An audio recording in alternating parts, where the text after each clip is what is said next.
സ്കാൽപ്പിൽ ഡാൻഡ്രഫ് വരാനുള്ള കാരണങ്ങളും അതിനുള്ള ട്രീറ്റ്മെൻറ്റ് ഓപ്ഷൻസും എന്തൊക്കെയാണെന്ന് നോക്കാം. വെള്ള പൊടി പോലെ കാണുന്ന കണ്ടീഷൻ തുടങ്ങി വളരെ സ്റ്റിക്കി ആയിട്ടുള്ള, ഓയിലി ആയിട്ടുള്ള, ഇച്ചി ആയിട്ടുള്ള, ചിലപ്പോൾ റെഡ് ആയിട്ടുള്ള പാച്ചസ് വരെ ഡാൻഡ്രഫ് എന്നുള്ള കണ്ടീഷനിൽ കാണും. സാധാരണയായിട്ട് കാണുന്ന വെള്ളപ്പൊടി പോലെയുള്ള ഡാൻഡ്രഫ്, സ്റ്റിക്കി അല്ലാത്ത വെള്ളപ്പൊടി പോലെയുള്ള ഡാൻഡ്രഫ് കുറേ അധികം പേരിൽ കാണാറുണ്ട്. അറൗണ്ട് പ്യൂബർട്ടി, ടീനേജിലെത്തുമ്പോൾ ഹോർമോണൽ ചേഞ്ചസ് വരുമ്പോൾ ഈ ഹോർമോണൽ ഇൻഫ്ലുവൻസിൽ ചിലർക്ക് സ്കാൽപ്പിൽ ഓയിൽ ഗ്ലാൻസ് വളരെ ആക്റ്റീവ് ആവാം. ഈ ഓയിൽ തിക്കായി തലയിൽ അടിഞ്ഞിരിക്കുകയും അതിൽ ഫംഗസ് വളരുകയും ചെയ്യാം. ഇതിൽ ഇച്ചിങ് ഉണ്ടാവാം. ഇങ്ങനെ തിക്കായി സ്കെയിലി ആയിട്ടുള്ള ഡാൻഡ്രഫ് കാണുകയാണെങ്കിൽ അതിന് ആൻറ്റി ഫംഗൽ എലിമെൻറ്റ്സ് ഉള്ള ഷാമ്പു യൂസ് ചെയ്യണം. ഇതിൽ കീറ്റോകോണസോൾ, സൈക്ലോപിറോക്സ്, സെലീനിയം സൾഫൈഡ്, ഇതിൻ്റെ കൂടെ കണ്ടീഷനിങ് എലിമെൻറ്റ്സും ഷാമ്പൂയിങ് എലിമെൻറ്റ്സും ഉള്ള മെഡിക്കേഷനാണ് ഉണ്ടാവുക. വളരെ സിവിയർ ആയിട്ടുള്ള, സ്കാൽപ്പിൽ ഒരുപാട് ഏരിയ ഇൻവോൾവ് ആവുന്നതാണ്. വളരെ തിക്കായിട്ടുള്ളതാണെങ്കിൽ ഇതിൻ്റെ കൂടെ ഓറൽ മെഡിക്കേഷൻസും കൊടുക്കാറുണ്ട്. ഒരു ഡെർമറ്റോളജിസ്റ്റിനെ കണ്ട് എക്സാമിൻ ചെയ്ത് മെഡിക്കേഷൻ എടുക്കണം. സിവിയർ ആയിരിക്കുന്ന കണ്ടീഷനിൽ അടുപ്പിച്ച ദിവസങ്ങളിൽ ആൻറ്റി ഡാൻഡ്രഫ് ഷാമ്പു യൂസ് ചെയ്ത് തലയിൽ ഷാമ്പു പുരട്ടി 3 മിനിറ്റ് തുടങ്ങി 5 മിനിറ്റ് വരെ വെച്ച് നല്ല വൃത്തിയായി കഴുകിക്കളയണം. ഇത് ആദ്യം അടുപ്പിച്ച് ചെയ്യുകയും പിന്നീട് കുറച്ച് ദിവസം കഴിയുമ്പോൾ മെയിൻറ്റെയിൻ ചെയ്യാണ് വേണ്ടത്. എന്തുകൊണ്ടാണ് തലയിൽ ഇത്രയും ഓയിലി ആയിട്ടുള്ള ഡാൻഡ്രഫ് ചിലർക്ക് ഉണ്ടാകുന്നത്? ഇത് ജനറ്റിക് കണ്ടീഷൻസ് അനുസരിച്ച് വേരി ചെയ്യാം. ഓരോരുത്തരുടെ തലയിലുള്ള ഓയിൽ ഗ്ലാൻസിൻ്റെ കോൺസെൻട്രേഷൻ അനുസരിച്ചിട്ട് വേരി ചെയ്യാം.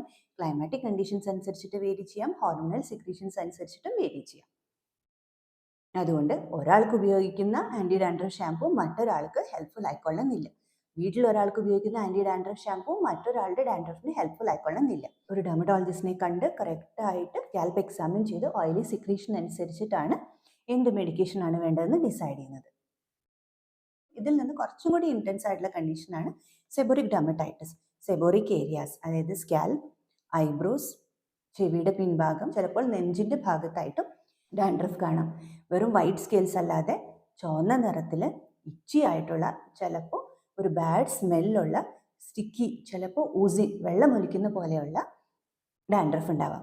ഇത് സെബോറിക് ഡെർമറ്റൈറ്റിസ് ആണ്. ഇത് സാധാരണ ആൻറ്റി ഡാൻഡ്രഫ് ഷാമ്പു മാത്രം ഉപയോഗിച്ച് കഴുകിക്കളയാവുന്നതോ മെയിൻറ്റെയിൻ ചെയ്യാവുന്നതോ അല്ല. ഇതിന് ഓവർനൈറ്റ് അപ്ലൈ ചെയ്യുന്ന മെഡിക്കേഷൻസ് ഉണ്ട്, ഓറൽ മെഡിക്കേഷൻസ് ഉണ്ട്, കണ്ടിന്യൂസ് ആയിട്ടുള്ള മെഡിക്കേഷൻസ് ഉണ്ട്. ഏതൊക്കെ ഏരിയയാണ് ഇൻവോൾവ് ചെയ്തത് എന്നനുസരിച്ചിട്ട് ട്രീറ്റ്മെൻറ്റും വേരി ചെയ്യും. ഇതിന് കുറച്ചുകൂടി വീര്യം കൂടി ആൻറ്റി ഡാൻഡ്രഫ് ഷാമ്പൂസ് ആണ് നമ്മൾ യൂസ് ചെയ്യുക. അതായത് സെബോറിക് ഡെർമറ്റൈറ്റിസിന് കുറച്ചുകൂടി കെയർ ആവശ്യമുണ്ട്. ഇപ്പോൾ നമ്മൾ മനസ്സിലാക്കി, ഡാൻഡ്രഫ് ഓരോരുത്തരിലും ജനറ്റിക് കോമ്പോസിഷൻ അനുസരിച്ചും ഫാമിലി ഹിസ്റ്ററി അനുസരിച്ചും തലയിലെ ഓയിൽ പ്രൊഡക്ഷൻ അനുസരിച്ചും ഹോർമോൺ അനുസരിച്ചും വേരി ചെയ്യാം. അതുകൊണ്ട് തന്നെ ഇത് മനസ്സിലാക്കിയിട്ട് വേണം ഏത് ട്രീറ്റ്മെൻറ്റ് വേണം എന്ന് ഡിസൈഡ് ചെയ്യാൻ. ഡാൻഡ്രഫ് പോലെ ഇരിക്കുന്ന എന്നാൽ ഡാൻഡ്രഫ് അല്ലാത്ത ചില കണ്ടീഷൻസും ഉണ്ട്. ഇതിലൊന്നാണ് ടീനിയ ക്യാപിറ്റസ്. പ്രത്യേകിച്ചും ചെറിയ കുട്ടികളിൽ സ്കാൽപ്പിൽ ഫംഗൽ ഇൻഫെക്ഷൻ വരും. ഇത് ഡാൻഡ്രഫ് പൊടി പോലെ ഇരുന്നാലും ചിലപ്പോൾ പസ് ഉണ്ടാക്കാം, ഇൻഫെക്ഷൻ ഉണ്ടാക്കാം, തലയിൽ സ്കാറിങ് ഉണ്ടാക്കാം, വളരെ നാൾ നിൽക്കാം, മുടിയെ എഫക്റ്റ് ചെയ്യാം, ഹെയർ ഫോൾ ഉണ്ടാക്കാം. ഇതിൻ്റെ ട്രീറ്റ്മെൻറ്റും ഡിഫറെൻ്റ് ആണ്. സ്കാൽപ്പ് സോറിയാസിസ്, ശരീരത്തിലെ സ്കിന്നിൽ സോറിയാസിസ് വരുന്നത് പോലെ തന്നെ സ്കാൽപ്പിലും സോറിയാസിസ് വരാം. വളരെ ഏർലി സ്റ്റേജസിൽ, തുടക്കത്തിൽ ഇത് ഡാൻഡ്രഫ് ആണെന്ന് തെറ്റിദ്ധരിച്ചേക്കാം. ഇത് ഡാൻഡ്രഫ് ആണെന്ന് വിചാരിച്ച് ആൻറ്റി ഡാൻഡ്രഫ് ഷാമ്പൂസ് മാത്രം യൂസ് ചെയ്താൽ ഇത് മാറില്ല. സ്കാൽപ്പ് സോറിയാസിസിന് വേറെ സ്പെസിഫിക് ട്രീറ്റ്മെൻ്റ് ആണ് വേണ്ടത്.